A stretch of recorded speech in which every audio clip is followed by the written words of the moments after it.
Jared Goff's deep passing stats in 2022 per PFF. Here we go. Passing yards, 723, 14th among all quarterbacks. Passing touchdowns, 5, tied for 14th. Passer rating, 104.2, tied for 7th. And completion percentage, 41%, which, again, this is from deep. This isn't just in general, because that is god-awful. But from deep, that's actually pretty good. Week 13 to 18, Goff finished with a top deep passing grade of 96.8. And Sam Flannel, when you first see that, and I know this is the thing, too, because often you hear, and at least when you see things like Jared Goff overthrowing or underthrowing, J-Mo against the Jets, or you see things, it's like, well, Jared doesn't have a deep ball. That's always, Jared doesn't have a deep ball. He can't throw a deep ball. But the people forget, what deep threat besides DJ Chark did they have last year until they got J-Mo? They didn't have a lot of guys that could at least take the top off until J-Mo got back. They had DJ, but he was in and out of the lineup.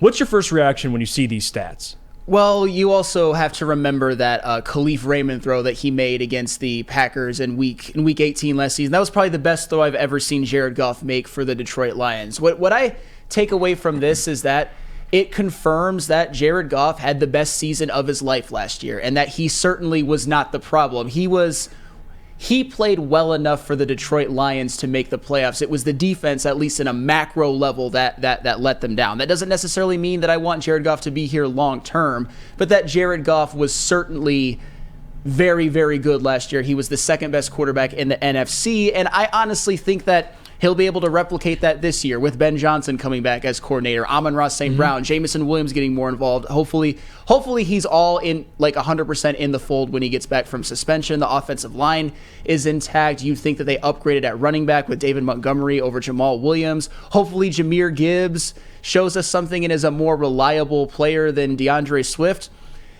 Jared Goff, everything is set up for him to have another great year, and honestly, it makes me think that maybe him and Jamison Williams will be able to develop that chemistry when it comes to the deep ball, because he obviously can throw it. A lot of the whole he can't throw the deep ball is narrative. You saw him do it a couple times to DJ Chark. A couple of the biggest plays of the season were deep balls to DJ Chark in wins.